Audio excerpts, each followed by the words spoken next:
गुरु प्यारी साध संगत जी, राधा स्वामी। प्यारी साध संगत जी, आज के इस सत्संग में श्री गुरु अर्जुन देव जी की वाणी ली गई है। सत्संग बड़ा ही रूहानियत भरा रहने वाला है। ध्यानपूर्वक सत्संग को अंत तक श्रवण करिए। सत्संग द्वारा आपने मनुष्य जन्म के बारे में विस्तार पूर्वक समझाया हुआ है। यदि हम यह समझ लें हमें यह मनुष्य जन्म क्यों मिला हुआ है, तब फिर हमें मिले हुए इस मनुष्य जन्म का लाभ उठा सकते हैं। पर अगर हमें यह खबर ही ना हो हमें यह मनुष्य जन्म किस लिए मिला हुआ, तब हम इस मनुष्य जन्म को अपने हाथ से गवा भी सकते हैं। अक्सर तो ऐसा ही होता है कि हम इस मनुष्य जन्म को गवाते चले जाते हैं। इस मनुष्य जन्म से जो हमें लाभ लेना था उसका हम लाभ नहीं उठा पाते। हम उलझे रह जाते हैं दौड़ में, हम उलझे रह जाते हैं दुख में, हम उलझे रह जाते हैं तनाव में। हमारा पूरा जन्म तनाव और दुख से भरा हुआ बीतता, लेकिन फिर भी हम इस तनाव इस दुख से ऊपर उठने के लिए कुछ भी नहीं करते। हम अपने लिए कुछ भी नहीं करते। हम यदि दुख में पड़े हैं तो दुख में ही अपने आप को पड़े रहने देते हैं। औरों को सुखी करने के लिए अपनी जी जान लगा देते। कोई अपनी तरफ नजर नहीं करता कि क्या वे खुद सुखी हैं या नहीं। सब दूसरों में उलझे पड़े हैं। दूसरा केवल लोगों को ही मत समझ लेना। दूसरा यानी वह सब कुछ जो आपकी नजर अपने से मोड़कर कहीं और टिका देता, फिर चाहे वह धन हो, पद हो, लोग हो, संसार हो। दूसरों में उलझे उलझे कब हमारा यह जीवन हमारे हाथ से निकल जाता है इसकी हमें कोई खबर नहीं लगती। कब यह जन्म बीत जाता है इसकी हमें कोई खबर नहीं लगती। जिनका यह मनुष्य जन्म बीत गया, जिन्होंने इस जन्म में भक्ति नहीं की, जिन्होंने इस जन्म में भीतर मालिक से मिलाप नहीं किया, उनके दुखों का कोई अंत नहीं है। जिन्होंने इस मनुष्य जन्म का लाभ उठाया, अपने भीतर मालिक से मिलाप कर लिया, उनके सुखों का कोई अंत नहीं है। इसलिए संत महात्मा कहते हैं इसमें हमारी तुमसे कोई जोर जबरदस्ती नहीं, तुम्हारी अपनी मर्जी है। तुम्हें इस मनुष्य जन्म का लाभ उठाना है तो इसका लाभ उठा ले। तुम्हें इस मनुष्य जन्म को यूं ही बर्बाद कर देना है, गवा देना है, तब भी तुम्हारी अपनी मर्जी। हमसे कभी कोई संत महात्मा जोर जबरदस्ती नहीं करता कि भीतर उतरो ही, उस मालिक से मिलाप करो ही। वे हम पर छोड़ देते। वे हमें जुड़ने का तरीका समझा देते, जुड़ने के लिए युक्ति दे देते हैं, अभ्यास दे देते। लेकिन आगे मर्जी हमारी होती है, हम उस मालिक से जुड़ना चाहते हैं या नहीं। अगर हम नहीं जुड़ना चाहते तब फिर हम स्वाभाविक ही अभ्यास नहीं करेंगे, तब फिर हम स्वाभाविक ही भजन बंदगी में नहीं बैठेंगे। फिर तो हम अपने संसारी कामों में ही उलझे होंगे। अगर हमारे भीतर संसार की चाह है, संसारिक पदार्थों की चाह है, संसारिक ख्वाहिशें, संसारिक सपने हमारे भीतर हैं, मान सम्मान की हमारे भीतर भूख है, तब फिर हम युक्ति लेकर भी भीतर उतरना नहीं चाहेंगे। जिनके भीतर संसारिक प्यास नहीं, जिनके भीतर परमात्मा की प्यास है, वे स्वाभाविक ही भजन में बैठना शुरू कर देते हैं। वे स्वाभाविक ही भीतर उतरना शुरू कर देते हैं। अधिकतर जीव संसारिक विछोड़े के लिए रोते हैं। उनके भीतर संसारिक विछोड़े की पीड़ा होती है। संसार में बड़ी कामनाएं करते हैं, यह मिल जाए वह मिल जाए, कुछ भी हाथ नहीं लगता, सब हाथ से निकल जाता है। अंत में तो संसार ही छूट जाता है। उनके भीतर संसारिक विछोड़े की पीड़ा होती। कभी कभी कुछ विरले जीव होते हैं जिनके भीतर केवल और केवल परमात्मा से बिछड़े हुए होने की पीड़ा होती। उन्हें इस बात से फर्क नहीं पड़ता कि उन्हें संसार में कुछ मिलता है या नहीं। उन्हें इस बात से फर्क नहीं पड़ता कि उन्हें संसार से दुख मिल रहा है या सुख मिल रहा। उनके भीतर केवल और केवल इस बात की पीड़ा होती है कि उनका उनके मालिक से बिछोड़ा हो गया। जब तक यह बिछोड़ा है, जब तक वे मालिक से मिल नहीं जाते, तब तक वे बड़ी ही मानसिक पीड़ा से गुजरते। ऐसी पीड़ा से भक्त गुजरता है, अपने भीतर उतरने वाला साधक, इस मन को काबू करने वाला साधक ऐसी पीड़ा से गुजरता है जिस पीड़ा से कभी भी संसारिक इच्छा रखने वाले लोग गुजर नहीं सकते। भले ही उन्हें संसार में कितना ही दुख मिला हो, कितनी ही पीड़ा मिली हो, लेकिन उनकी सारी पीड़ा भक्त की पीड़ा के आगे छोटी पड़ जाती, क्योंकि भक्त की पीड़ा मालिक से बिछड़े हुए होने की पीड़ा। भक्त को जब यह खबर लगती है उसे मिला हुआ यह मनुष्य जन्म उसे सदा के लिए नहीं मिला है। कब उसके हाथ से निकल जाए इसका कोई पता नहीं। तब उसकी पीड़ा और भी अधिक बढ़ जाती है, क्योंकि अभी मालिक से भी मिलाप नहीं हुआ और इधर इस जन्म का भरोसा भी नहीं कभी यह हाथ से निकल जाए।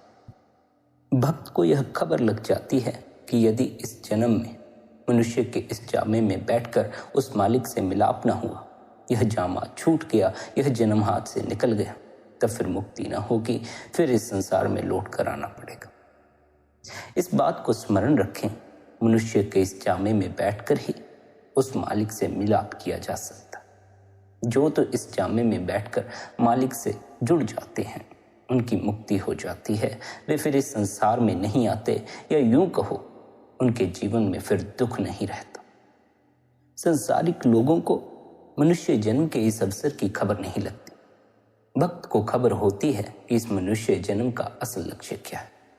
वह अपने मनुष्य जन्म का पूरा लाभ उठाता है और मालिक से मिलाप कर लेता है। भक्तों ने, संतों ने हमें समझाया हुआ है कि मनुष्य जन्म मिलने से पहले हम 84 लाख योनियों में से गुजरते हैं और क्रमवार पेड़ पौधे, कीड़े मकोड़े, पक्षियों और पशुओं की योनियों में से गुजरते हुए हमारा विकास होता है। कभी हम पेड़ पौधे थे, कभी कीड़े मकोड़े, कभी मछली, कभी पक्षी, कभी पशुओं की योनियों से गुजरते हुए आज हम इस ऊंची योनि यानी मनुष्य की योनि तक पहुंचे हुए हैं, जिसे सृष्टि का सिरताज कहा जाता है। मनुष्य की योनि से निचली योनियों में जीव के नए कर्म नहीं बनते, क्योंकि इन योनियों में जीवों के अंदर विवेक की ताकत नहीं होती और वह अपने स्वभाव के मुताबिक ही कर्म करते हैं। पेड़ पौधे केवल पानी, धूप और नमी के जरिए ही जीवित रहते हैं। पशुओं को ज्यादा भूख और प्यास महसूस होती है, इसलिए जीने के लिए भोजन और पानी की तलाश में ही उनका जीवन बीत जाता है। उनमें इससे ज्यादा चेतना नहीं होती। कोई पशु धन नहीं कमाने के लिए दौड़ता, कोई पशु नौकरी के लिए नहीं दौड़ता। पशु पक्षियों के कर्म बंधे हुए हैं, वे अपने कर्म के दायरे से बाहर नहीं जाते। भोजन और पानी की तलाश ही पशुओं का जीवन है। वे इसकी तलाश में ही अपना पूरा जीवन बिता देते। उनमें इससे ज्यादा चेतना नहीं होती, वे केवल अपने कर्मों का भुगतान कर रहे हैं। लेकिन इसके विपरीत मनुष्य सारे प्राणियों में सबसे श्रेष्ठ है, क्योंकि इसमें विवेक की ताकत है। हम अपनी बुद्धि के द्वारा अच्छे और बुरे की पहचान कर सकते हैं। सबसे बड़ी बात तो यह है कि उस कुल मालिक ने हमें इस काबिल बनाया है कि हम भजन सिमरन द्वारा उससे मिलाप तक कर सकते हैं। अपने शक्तिशाली मन की मदद से या तो हम रूहानी तरक्की करते हुए बहुत आगे बढ़ सकते हैं, या फिर प्रलोभनों और इच्छाओं के शिकार हो सकते हैं। यदि हम रूहानी तरक्की करते हैं तब फिर हम इस मनुष्य जन्म का लाभ उठा लेते हैं। यदि हम प्रलोभनों और इच्छाओं के शिकार हो जाते हैं तब हम अपने इस मनुष्य जन्म के अवसर को बर्बाद कर देते हैं। मनुष्य के रूप में भी हर जन्म में हमारी चेतना का निम्न स्तर से उच्च स्तर की ओर तब तक विकास होता जाता है जब तक कि हमारा परमात्मा से मिलाप नहीं हो जाता। आत्मा के विकास के लिए जीव को जन्म मरण के कई चक्रों से गुजरना पड़ता है, और यह इस बात पर निर्भर करता है कि हमारे कर्मों का बोझ कितना है। हमारे इन कर्मों और उनके फल के कारण एक कभी न खत्म होने वाला सिलसिला बन जाता है, जिस सिलसिले में फंसकर हम बार बार जन्मते हैं और बार बार हमें मरना पड़ता है। इस सिलसिले का जो असल कारण है हमारी इच्छाएं, हमारे भीतर संसारिक इच्छाएं हैं, इसलिए हमें बार बार संसार में लौट लौट कर आना पड़ता है। नए नए जामे ओढ़कर इस संसार में धक्के खाने पड़ते हैं, दुख उठाना पड़ता है। संत सद्गुरु तो कहते हैं कि यह तन ही दुख का कारण है। जब तक रूह इस तन में कैद है तब तक आनंद की खबर ना लग सकेगी। जब तक यह तन है तब तक दुख बरकरार है। हम अपने आप को तन से ज्यादा समझते नहीं, हम अपने आप को शरीर से ज्यादा समझते नहीं, हम अपने आप को शरीर समझे बैठे हैं और इससे अपना इस कदर तदात्म जोड़ लिया है कि इसके अतिरिक्त हमें अपने किसी अलग अस्तित्व की कोई खबर नहीं। संत मत का मार्ग उन जीवों के लिए है जो अपनी आत्मा की खबर लेना चाहते हैं, अपने अंतस की खबर लेना चाहते। उन लोगों के लिए संत मत का मार्ग नहीं जिनके भीतर संसारिक इच्छाएं। इस मार्ग पर तो सभी संसारिक इच्छाएं छूट जाती। जिनके भीतर संसारिक इच्छाएं हैं वे इस मार्ग पर चलते ही नहीं, वे भजन बंदगी करते ही नहीं। भजन बंदगी करोगे तो करते करते ही यह खबर लगने लग जाएगी, मन छूट रहा है, इच्छाओं से मुंह मुड़ रहा है। इच्छाएं इतनी प्रबल हैं, इतना जोर मारती हैं कि उन्हें छोड़ नहीं पाते, बंदगी में बैठ नहीं पाते, मन को भीतर नहीं ठहराते, मन को बाहर भटकने का मौका दे देते हैं। भटकता हुआ यह मन इस कदर भटक जाता है, इस कदर हमारे भीतर संसारिक इच्छाएं घर कर जाती हैं कि हमारे 80 साल के जीवन में, 100 साल के जीवन में हमारी सभी ख्वाहिशें पूरी नहीं हो पाती। फिर उन्हें पूरा करने के लिए हम इस संसार में खिंचे चले आते हैं। इतनी इच्छाएं भीतर इकट्ठी कर ली हैं कि 80 साल का जीवन भी उनको पूरा नहीं कर पा रहा। इतना जीवन जीते हैं लेकिन फिर भी इच्छाएं पूरी नहीं हो पा रही, ख्वाहिशें पूरी नहीं हो पा रही, बल्कि बढ़ती चली जा रही हैं। जितनी भीतर ख्वाहिशें बढ़ा लोगे, जितना भीतर इच्छाएं बढ़ा लोगे, उतने ही अपने जन्मों का सिलसिला बढ़ाते चले जाओ।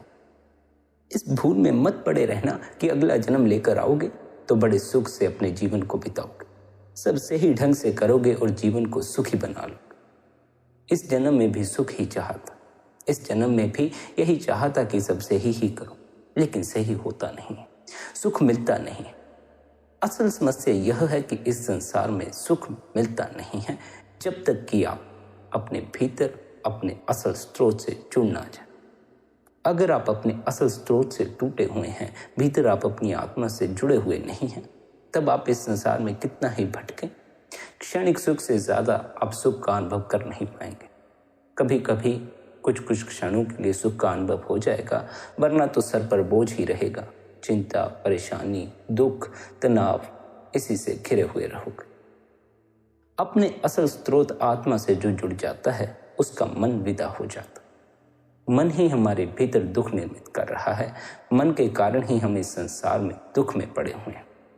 हमारी इच्छाएं, हमारी वासनाएं हमें इस संसार में इस कदर लीन कर देती हैं कि जितने संसारिक दुख हैं हम उस सभी में अपने आप को शामिल कर बैठते हैं। समस्या यह है कि मनुष्य अपनी इन वासनाओं, इन इच्छाओं से छुटकारा पाए कैसे। 10 इच्छाओं को छोड़ने का प्रयास करता है तो 20 और खड़ी हो जाती। अपनी किसी एक वासना को दबाता है तो और वासनाएं अधिक खड़ी हो जाती। अपने इस मन से, इन इच्छाओं, इन वासनाओं से जोर जबरदस्ती मुक्त नहीं हुआ जा सकता। इनसे जोर जबरदस्ती ऊपर नहीं उठा जा सकता। इनसे ऊपर उठने के लिए हमें भजन सिमरन करना चाहिए। हमें अपने भीतर गुरु का ख्याल बिठाना चाहिए, गुरु की याद बिठानी चाहिए। अभी हमारा मन हमारे भीतर वासनाओं को दोहराता है, इच्छाओं को दोहराता, संसारिक शक्लों को दोहराता है। अगर हमारे भीतर गुरु की याद बैठ जाए तब फिर हमारा मन केवल और केवल भीतर गुरु की याद को ही दोहराएगा। जैसे जैसे मन गुरु की याद से जुड़ता जाएगा, इन संसारिक इच्छाओं, संसारिक वासनाओं से ख्याल ऊपर उठने लगेगा। जैसे यह ख्याल आने लग गया, जिसे भीतर यह बोध होने लग गया कि उसके भीतर उसके गुरु की याद है, भीतर गुरु बैठा हुआ है, भला वह गलत तरह की वासनाओं, गलत तरह की इच्छाओं के पीछे क्यों जाएगा। जिसे यह खबर लग गई वह परमात्मा उसे भीतर से देख रहा है, वह गलत तरह के कर्मों की तरफ क्यों जाएगा। अभी हमें भी कहीं ना कहीं ये आश्वासन है कि परमात्मा हमें देख नहीं रहा, भीतर से तो छोड़ो, दूर दूर से नहीं देख रहा। जब तक हमें यह आश्वासन है तब तक हम गलत तरह के कर्म करते ही चले जाएंगे। जिस दिन हमें यह विश्वास हो गया कि हर नज़र से, अपनी नज़र से, दूसरों की नज़र से, हर नज़र से वह परमात्मा देख रहा है, उस दिन हम गलत तरह के कर्मों की तरफ जाना बंद कर दें। तब फिर जाने की आवश्यकता ही नहीं पड़ती। गलत तरह के कर्मों की तरफ वही जाते हैं जिन्हें परमात्मा का दर्शन न हुआ, जिन्हें परमात्मा का अनुभव न हुआ। जिसे मालिक का अनुभव हो गया, परमात्मा से जो जुड़ गया, भला वह फिर गलत तरह के कर्मों में दिलचस्पी ही क्यों दिखाएगा। मालिक से जुड़ने के लिए सबसे पहले हमें अपनी आत्मा की खबर लेनी होगी, हमें अपने भीतर उतरना होगा। परमात्मा से तो जब हम जुड़ेंगे तब जुड़ेंगे, पहले हम अपने आप से तो जुड़ जाएं। हम अपने आप से ही टूटे हुए हैं। हमारा तादात्म्य शरीर से है, हम अपने को शरीर समझते हैं। हमारे भीतर जो आत्मा है, जिसकी खबर देने इतने संत महात्मा हमें बार बार उपदेश देते रहे, हमें उससे अपने तादात्म्य को जोड़ लेना है। हमें उसके बोध में उतर जाना। उसका बोध, अपनी आत्मा की खबर हमें मनुष्य के इस जन्म में ही लग सकती है। मनुष्य के जामे में ही आत्मा की खबर लग सकती है। पशुओं के जामे में आपको अपनी आत्मा का अनुभव नहीं हो सकता। पशुओं में विवेक की ताकत नहीं, पशुओं में एक तत्व कम है। मनुष्य के इस जामे में अपनी आत्मा की खबर लग सकती है, उस आत्मा की जिसे जानकर उस परमात्मा की खबर लग जाती। असल में तो मनुष्य के जन्म में आत्मा के विकास का ही सिलसिला जारी होता। शरीर और मन के तल पर जीने वाले सोचते हैं कि जन्म मिलता है शरीर के विकास के लिए, आर्थिक विकास के लिए, सांसारिक विकास के लिए। उन्हें यह खबर नहीं होती कि मनुष्य का जन्म मिलता है आत्मा के विकास के लिए। इस विकास का अर्थ है अपने आप में सुधार लाना। किसी आत्मज्ञानी मार्गदर्शक से भजन सिमरन की युक्ति सीखकर अंतर में रूहानियत से जुड़ना और इसके जरिए अपने कर्मों को खत्म करना। भजन सिमरन के अभ्यास से आत्मा निर्मल हो जाती है और वापस अपने रूहानी स्वरूप में आ जाती है। अगर हम आग में ईंधन डालते रहेंगे तो आग जलती रहेगी। इसी तरह अगर हम कर्म रूपी आग में ईंधन डालते रहेंगे तो हम बार बार यहीं वापिस आते रहेंगे, क्योंकि कर्म ही हमारे जन्म मरण के चक्कर में फंसे रहने का कारण है। आगे आप कहते हैं, तिन दुख न कभू उतरे से जम के बस पड़ी। जब मौत आएगी तो रूह को या तो संत ले जाएंगे या यमदूत ले जाएंगे, मगर जिन्होंने संतों की संगति नहीं की वे यमदूतों के हवाले होंगे। केवल उन्हें ही यमदूत लेकर जाते हैं। उनका दुख कभी खत्म नहीं होगा। वे यहाँ इस संसार में भी सड़ते रहे। जब जीते थे तब भी दुख उठाया, और आगे जाकर जब मरेंगे उसके बाद भी तड़पेंगे, उसके बाद भी दुख उठाएंगे, नरकों में सड़ते रहेंगे। जिन्होंने मनुष्य जन्म पाकर अंदर पर्दा खोलकर मालिक के दर्शन किए वे सारे जहान से ऊंचे। वे जीते जी भी सुखी हो जाते हैं, मरकर तो वे परम सुख में समा ही जाते हैं। उन्होंने नाम की लज्जत ले ली, वे नाम के प्यारे हो गए। अब नाम की महिमा करने के लिए संतों को लफ्ज नहीं मिलता, क्योंकि उसका नमूना दुनिया में है ही नहीं। जिस नाम को सुनने का हमें संत महात्मा उपदेश देते हैं, उस नाम की धुन केवल हमें अपने भीतर से सुन सकती है। प्रत्येक व्यक्ति अपने भीतर उतरकर ही उस शब्द को सुन सकता है। कोई दूसरा उस शब्द को सुना नहीं सकता। उस शब्द का कोई नमूना भी बाहर मौजूद नहीं है कि कोई संत हमें समझा सके ऐसी धुन तुम्हें भीतर सुनाई पड़ेगी। लेकिन फिर भी संत महात्माओं ने कुछ कुछ इशारे दिए हुए हैं। ओम की ध्वनि, शंख की ध्वनि, ऐसे ही कई अन्य तरह की ध्वनियों के इशारे दिए हुए हैं। लेकिन उस ध्वनि का, उस नाम की धुन का बाहर के जगत में कोई नमूना मौजूद नहीं। उस नाम को प्रत्येक व्यक्ति अपने भीतर उतर कर ही सुन सकता। हमारे भीतर जो नाम मौजूद है वह हीरे जवाहरातों से भी ज्यादा कीमती है, बड़ा ज्यादा बहुमूल्य है। क्योंकि हीरे जवाहरात संसार में रहने के काबिल ही बना सकते, लेकिन नाम मालिक के देश में रहने के काबिल बना देता है। जिसे नाम का खजाना मिल गया, जिसने नाम की दौलत को हासिल कर ली, उसका मालिक से मिलाप हो जाता। हीरे जवाहरात लेकर जाओगे तो परमात्मा कहीं नहीं मिलेगा। गली गली भी हीरे जवाहरात लेकर फिरोगे तब भी परमात्मा नहीं मिलेगा। गली गली नाम की धुन लेकर फिरोगे, गली गली में परमात्मा मिल जाए। अधिकतर जीव ऐसे हैं जिन्हें केवल हीरे जवाहरात ही मूल्यवान लगते, जिस कारण उन्हें गलियों में परमात्मा नजर नहीं आता, लुटेरे और चोर ही नजर आते। पर जो नाम के मूल्य को जानता है, जो नाम से जुड़ा हुआ है, उसे हर एक में परमात्मा ही नजर आता। उसे चोर लुटेरे नजर नहीं आता। संतों के लिए कोई चोर नहीं होता, कोई लुटेरा नहीं होता, कोई निंदक नहीं होता। संतों के लिए तो सभी एक बराबर होते। हमारी दृष्टि में तो भिन्न भिन्न तरह के लोग होते। किसी को हम चोर समझते हैं, किसी को हम बुरा समझते हैं। जब तक हम भीतर नाम से नहीं जुड़ गए तब तक हमें दूसरों में चोर लुटेरे ही नजर आए, दूसरों में गलत ही नजर आए। जिस दिन हम नाम से जुड़ गए उस दिन हमें यह भी खबर लग जाएगी कि यहाँ कोई भी दूसरा नहीं है। जो भी है, जितना भी विस्तार है, सभी उस मालिक का ही विस्तार है। कण कण में मालिक समाया हुआ। नाम से जुड़ोगे तो प्रत्येक नजर में परमात्मा का दर्शन मिलने लगेगा। स्मरण रहे, नाम की धुन में जो लीन हो जाता है उसके लिए पूरा अस्तित्व भी परमात्मा हो जाता। इसलिए आप कहते हैं, गली गली हीरे जवाहरात लेकर भी फिरो, फिर भी परमात्मा नजर नहीं आएगा, चोर लुटेरे ही नजर आएंगे। पर गली गली नाम की धुन लेकर फिरो, हर गली में परमात्मा नजर आएगा। फिर तो अगर कोई चोर हुआ भी, उसमें भी परमात्मा की ही झलक मिलेगी। नाम की दौलत बड़ी ऊंची दौलत है। जिस पर परमात्मा की बख्शिश हो जाए उसे ही नाम की दौलत मिलती है। गुरु अर्जुन साहिब कहते हैं, जिन्होंने मनुष्य जन्म पाकर पर्दा खोल लिया, जो अंदर रूहानी मंडलों पर गए, उनका जन्म लेना धन्य। हम उन पर कुर्बान जाते। जिस तरह रुपयों को परखने के बाद खोटे बाहर फेंके जाते हैं और खरे खजाने में रखे जाते हैं, इसी तरह जिन्होंने नाम की कमाई की, वे मालिक की दरगाह में पहुंचकर खरे हो गए। इसके विपरीत जिन्होंने गुरु और नाम की परवाह न की, दुनिया के धंधों में ही लगे रहे, वे खोटे होकर रद्द कर दिए गए। आप कहते हैं, अगर तू चाहता है तुझे भी मालिक की दरगाह में पनाह मिले तो इन 5 विकारों से ऊपर उठ। अगर तू नाम की कमाई करे तो काम क्रोध अंदर से निकलकर बाहर आ जाए। यहाँ तक कि जब वे जाते हैं तो बता कर जाते हैं कि अब नाम का राज हो गया है, अब हम यहाँ नहीं रह सकते। अगर ये अंदर रहें तो कभी ना कभी धोखा दे जाते हैं। जब नाम अंदर आ गया, शांति आ गई।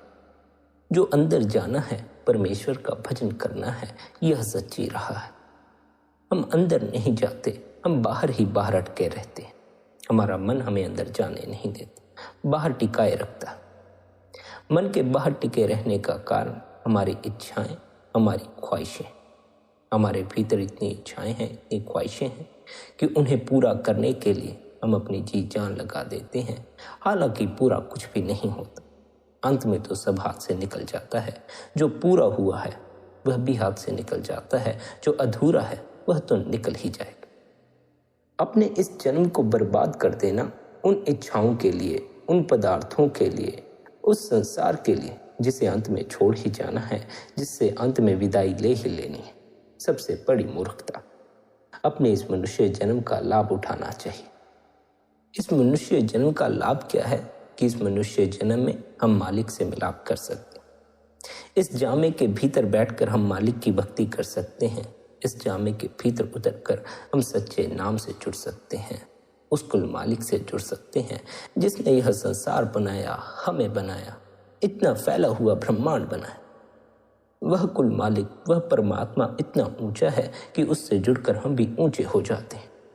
पर अगर कोई उससे जुड़ना चाहता हो केवल इसलिए कि उससे जुड़कर वह ऊंचा हो जाएगा, तब फिर वह उससे जुड़ नहीं पाएगा। ऊंचा होने का जो अहंकार है, यही बाधा बन जाएगा और परमात्मा से मिलन नहीं हो पाएगा। आजकल तो ऐसे भी जीव हैं जो उस मालिक के भक्त हो जाते हैं, परमात्मा के भक्त हो जाते हैं, ताकि संसार उन्हें ऊंचा कर दे, उन्हें सबसे ऊंचे भक्त का सम्मान दे। भक्त तो वे हो जाते हैं, लेकिन अहंकार वहीं का वहीं खड़ा रहता। ऊंचा होने की कामना भीतर बनी रहती। जिसके भीतर परमात्मा से जुड़कर भक्त हो जाने की कामना है, जो चाहता है कि संसार उसे भक्त कहे, वह भक्त हुआ ही नहीं। असल जो परमात्मा के भक्त होते हैं, उनकी तो खबर भी नहीं लग पाती। वे तो इतने छिपे हुए होते हैं, वे तो इस कदर मालिक की भक्ति में लीन होते हैं, इस कदर मालिक में डूबे हुए होते हैं कि उनके होने की खबर संसारिक लोगों को लग भी नहीं पाती। भक्त दिखावा नहीं करता, भक्त अपने अहंकार का पोषण नहीं करता, भक्त तो अपने अहंकार को मिटा देता, अपने आप को मालिक के आगे समर्पित कर देता है, अपने आप को बचाता ही नहीं। अहंकार के कारण ही परमात्मा से फासला हो जाता है। अहंकार मिट जाए तो परमात्मा जरा भी दूर नहीं है, फिर एक कदम का भी फासला नहीं है। आप जहां हैं, जहां बैठे हैं, जहां खड़े हैं, जहां मौजूद हैं, वहीं परमात्मा का दर्शन हो जाए। अहंकार मिट नहीं पाता क्योंकि भीतर संसारिक इच्छाएं बड़ी प्रबल है। इन संसारिक इच्छाओं से ऊपर उठने के लिए हमें अपने भीतर गूंजते शब्द या नाम से जुड़ना चाहिए। नाम वह नहीं जिसे हम लिख, पढ़ या बोल सकते हैं। सद्गुरु हमें जो नाम देते हैं उसे हम लिख भी सकते हैं, पढ़ भी सकते हैं, बोल भी सकते हैं। जिस सच्चे नाम की ओर सद्गुरु इशारा करते हैं वह लिखने पढ़ने में नहीं आता। वह नाम भीतर धुन के रूप में सुनाई पड़ता है। इस शरीर के भीतर जब हम ध्यान में बैठते हैं तब हमें भीतर से वह धुन सुनाई पड़ती। वह धुन जो हमें अपने भीतर से सुनाई पड़ती है वह नाम है। गुरु द्वारा जो हमें नाम मिलता है, गुरु जो हमें नाम का जाप करने को देते हैं, उस नाम द्वारा हमें अपने भीतर गूंजते नाम से जुड़ना होता है। हम आखिरी नाम को पकड़कर बैठ जाते। हमें चाहिए हम धुनात्मक नाम को पकड़ें। जो हमारे पास आखिरी नाम है उसकी सहायता लेकर निरंतर उनका सिमरन करके हम अपने मन को भीतर ठहरा सकते हैं और अपने भीतर गूंजते नाम से अपनी लिव को जोड़ सकते हैं। आप कहते हैं अगर असली नाम को हासिल करना है तो दोनों आंखों के बीच में ख्याल को इकट्ठा करके जो नाम सद्गुरु ने दे रखा है उसका जाप करो, उसका सिमरन करो। जैसे जैसे भीतर ख्याल इकट्ठा होना शुरू होगा वैसे वैसे नाम की धुन सुनाई पड़ना शुरू हो जाएगी। परमात्मा का सहारा सबसे ऊंचा सहारा है। जिसे परमात्मा का सहारा मिल गया उसे फिर किसी तरह की कोई तकलीफ नहीं। उसे दूसरों के सहारे ताकने की आवश्यकता नहीं रह जाती। जब तक दूसरों के सहारे ताकते रहोगे, दूसरों के भरोसे बैठे रहोगे, तब तक दूसरों से दुख भी पाओगे। तब फिर दूसरा चाहेगा तुम उसके अनुकूल चलो, लेकिन तुम चाहोगे कि दूसरा तुम्हारे अनुकूल चले। यहाँ सभी दूसरों के सहारे जी रहे हैं, लेकिन परमात्मा का सहारा किसी के पास नहीं। दूसरों का सहारा जीते जी मिल भी सकता है, लेकिन मरकर कभी नहीं मिल सकता। परमात्मा का सहारा जीते जी भी संभालता है और मरने के बाद भी संभाल देता। उस परमात्मा से जुड़ने के लिए, उस परमात्मा के सहारे के लिए अपने भीतर जाना होगा। अपने भीतर उस नाम की दौलत को हासिल करना होगा। किस राह से अंदर जाना है उसकी खबर संतों के जरिए लगती है, सद्गुरु के जरिए लगती है। इसलिए हमें किसी पूर्ण सद्गुरु की खोज करनी चाहिए जो हमें अंदर जाने की राह बता सके। जिस राह अंदर जाना है उसकी वाकफियत केवल संतों को है। बिना संतों के रास्ता हाथ नहीं आता। जिन्होंने संतों के वचन पर प्रतीति की, उन्हें निश्चय हो गया, उन्हें संतों ने अंदर जाने की राह बता दी। बाकी जो कहते हैं अंदर है ही कुछ नहीं, वे खाली आए और खाली चले गए। जिक्र है कोई स्त्री किसी महापुरुष की सेवा करती थी। महात्मा का डेरा दरिया के पार था। उसका नियम था कि हर रोज महात्मा के लिए दूध ले जाना, सत्संग सुनना और वापिस आ जाना। पहाड़ी इलाकों में कई जगह रिवाज है कि जरूरत के मुताबिक दरिया पर पुल बांध देते हैं। जब बर्फ पिघलनी शुरू हो जाती है तो पुल तोड़ देते। जब पुल टूट जाता तो आना जाना बंद हो जाता। वह इलाका भी इस किस्म का था। कुछ अरसा तो वह स्त्री महात्मा की सेवा करती रही। आखिर एक दिन कहने लगी, महात्मा जी, मैं रोज दूध लाती हूँ, कल पुल टूट जाएगा, इसलिए कल से नहीं आ सकूंगी। महात्मा ने कहा कि यह शब्द पढ़ती हुई पानी पर इसी तरह आया और जाया कर, जिस तरह पुल या जमीन पर चलती। सुबह रोज दूध लेकर आया और जाया करती। किसी गुरुद्वारे के भाई को पता लगा। उसने उस स्त्री को बुलाकर पूछा कि तू क्या पढ़ती है जिससे पानी में डूबती नहीं। उसने बता दिया। अब शब्द तो कमाई की चीज होती है, ना कि लिखने पढ़ने की। मगर भाई को क्या पता, मन में कहता है कि यह शब्द तो मैं रोज पढ़ता हूं, अच्छा चलो मैं भी आज पानी पर चलकर देखता हूं। कुछ शागिर्दों की जमात को भी साथ ले लिया। एक रस्सी ले ली, शागिर्दों से कह दिया कि जब मैं डूबने लगूं तो खींच ले। अब यह तो भरोसे, मेहनत और गुरु की दया की चीज थी। शब्द पढ़ता हुआ पानी में दाखिल हुआ ही था कि डूबने लग पड़ा। फौरन कहने लगा, मुझे खींचो, मुझे बचाओ। शागिर्दों ने तो रस्सी पहले ही कमर में बांधी हुई थी, एकदम खींच लिया। परमेश्वर तो हर एक की सहायता करता है, लेकिन हमारा फर्ज है कि हम उसकी बंदगी भी करें। अगर हम बंदगी नहीं कर रहे, उससे जुड़ने के लिए कुछ कर नहीं रहे, उसका सहारा लेना ही नहीं चाहते, तब फिर वह हमें सहारा देगा ही क्यों। हम तो अन्य सहारों में उलझे पड़े हैं। हमें तो दूसरों की सहायता की आवश्यकता है, उस परमात्मा की सहायता की हमें कोई आवश्यकता मालूम नहीं पड़ती। स्मरण रहे, दूसरे को याद करने से दूसरा आपकी सहायता नहीं कर सकता। दूसरे का अनुभव हो तो दूसरा आपकी सहायता कर सकता है, दूसरा आपके पास हो तो आपकी सहायता कर सकता है। इसी तरह परमात्मा को याद करते रहने से परमात्मा आपकी सहायता नहीं कर सकता। उसका अनुभव भी हो, परमात्मा का अपने पास होना महसूस भी हो, तब कहीं जाकर ही परमात्मा आपका साथ दे सकता। हमने अभी सब कुछ अपने हाथ में पकड़ रखा है।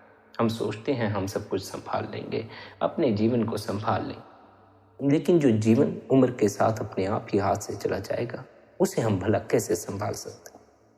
इसका या तो यह कारण हो सकता है हमने कभी किसी को मरते नहीं देखा, या फिर यह कारण हो सकता है कि मरते देखकर भी हम सत्य को स्वीकारने के लिए तैयार नहीं। हम झूठ के साथ ही जीना चाहते हैं कि हम सदा जीते चले जाएंगे। जो यह भूल गया कि मौत हर पल सर पर खड़ी है, वह मालिक से जुड़ने की हिम्मत नहीं जुटा पाता। जिसे यह खबर लग गई कि मौत हर पल सर पर खड़ी है, वही इतनी हिम्मत जुटा पाता है कि अपने भीतर डुबकी मार। जब हमारे आसपास खतरा होता है तो हमारे भीतर एक अलग ही हिम्मत आ जाती है। इसी तरह जब हमें यह खबर लग जाती है हमारे आसपास हर पल मौत का खतरा मंडरा रहा है, उस पल हम भीतर उतरने की हिम्मत जुटा लेते। जब तक हमें भ्रम है कि हमारी मृत्यु ना होगी, हम भीतर उतरने की हिम्मत ना जुटा पाए, भीतर उतरने का साहस न कर पाए। मृत्यु का स्मरण भीतर उतरने में इतनी सहायता प्रदान करता है जितना कि अन्य किसी और स्मरण से भीतर नहीं उतरा जाता। मृत्यु तो झंझोड़ देती है, मृत्यु तो कपा देती है, मृत्यु के भय से ही भीतर उतरने की हिम्मत इकट्ठी होती। मृत्यु का भय ही, मृत्यु का डर ही, मृत्यु का खतरा ही, मृत्यु हर पल आसपास मौजूद है, इसका बोध ही हमें उस परम जीवन में उतार सकता है जिसमें उतरकर फिर कोई मृत्यु नहीं होती।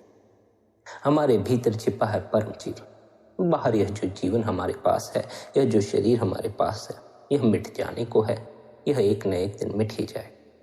लेकिन इस शरीर के भीतर परम जीवन छिपा हुआ है, वह कभी नहीं मिटता। वह है स्वयं के होने का बोध, अपने असल होने का अनुभव, अपनी आत्मा का अनुभव। स्वयं का अनुभव करने के लिए, भीतर का अनुभव करने के लिए, अपनी आत्मा से जुड़ने के लिए हमें निरंतर भजन सिमरन करना चाहिए। हमें निरंतर गुरु के उपदेश की पालना करनी चाहिए। जब हम दोनों आंखों के बीच में ख्याल को इकट्ठा करने के लिए निरंतर भजन सिमरन करना शुरू करते हैं, तब एक क्षण आता है जब हमारा मन बाहर भटकना बंद कर देता है, भीतर ठहरना शुरू कर देता है। हमारा ख्याल संसारिक इच्छाओं, काम, क्रोध, लोभ, मोह की तरफ जाना बंद हो जाता है और परमात्मा के साथ जुड़ जाता है, सद्गुरु के साथ जुड़ जाता है। हमारे भीतर जब केवल गुरु की याद होगी, परमात्मा की याद होगी, मैले ख्याल नहीं होंगे, तब परमात्मा हमारी उस अवस्था को देखकर हम पर नाम की बख्शिश करता। जब परमात्मा देखता है कि अब हमारे भीतर की मैल साफ हो गई है, हमारे भीतर पात्र साफ हो गया है, तब कहीं जाकर वह उसमें नाम के अमृत को उड़ेलता है। जब तक भीतर का पात्र गंदा है, भीतर मलिनता से हमारा चित्त भरा हुआ है, तब तक नाम की वर्षा नहीं होती, तब तक नाम का अमृत नहीं बरसता, नाम का स्वाद नहीं लगता। अपने भीतर की मलिनता को साफ कर लेना, सभी तरह के गलत ख्यालों, गलत विचारों से ऊपर उठ जाना, यह एक ही दिन में नहीं हो जाता और यह जोर जबरदस्ती नहीं होता। आप चाहें कि आप अपने आप को काम के ख्याल से ऊपर उठाएंगे, अब से आप अपने आप को काम में नहीं डालेंगे, तो यह जोर जबरदस्ती भीतर और भी तनाव को इकट्ठा कर दे। जोर जबरदस्ती से मन पर काबू नहीं पाना है, बल्कि गुरु द्वारा दिया हुआ अभ्यास करना। यदि आप सच्चे हृदय से गुरु द्वारा दिए हुए अभ्यास की पालना करें, गुरु द्वारा दिए हुए नाम की कमाई करें, तब एक क्षण आएगा जब धीरे धीरे आपका ख्याल भीतर मालिक से जुड़ जाएगा। फिर संसारिक बातों की तरफ ख्याल जाएगा नहीं, काम क्रोध की तरफ ख्याल जाएगा नहीं। लेकिन ऐसा निरंतर भजन सिमरन करने से होता है, निरंतर मन को सिमरन में लगाने से होता है। मन को निरंतर सिमरन में लगाने का अर्थ है कि निरंतर इसमें गुरु की याद बिठाना, मालिक की याद बिठाना। हम जो जो मन में निरंतर डाल देते हैं, मन उन्हीं चीज़ों को फिर दोहराता चला जाता।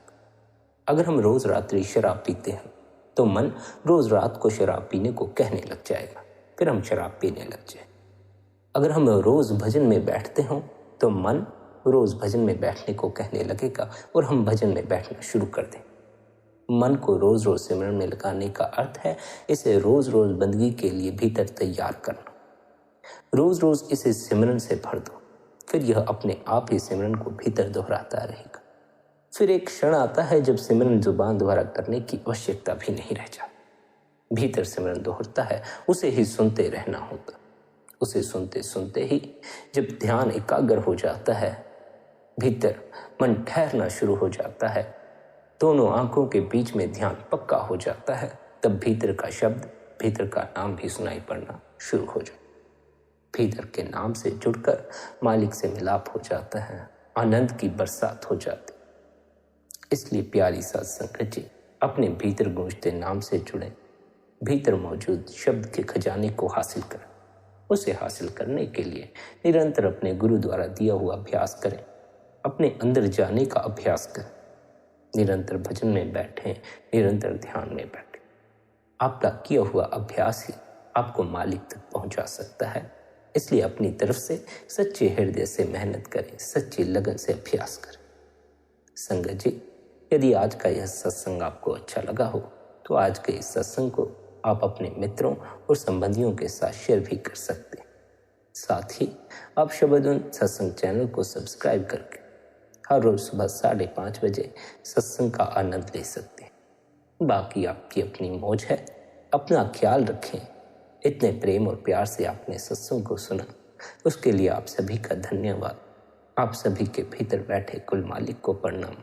आप सभी को प्रणाम। राधा स्वामी।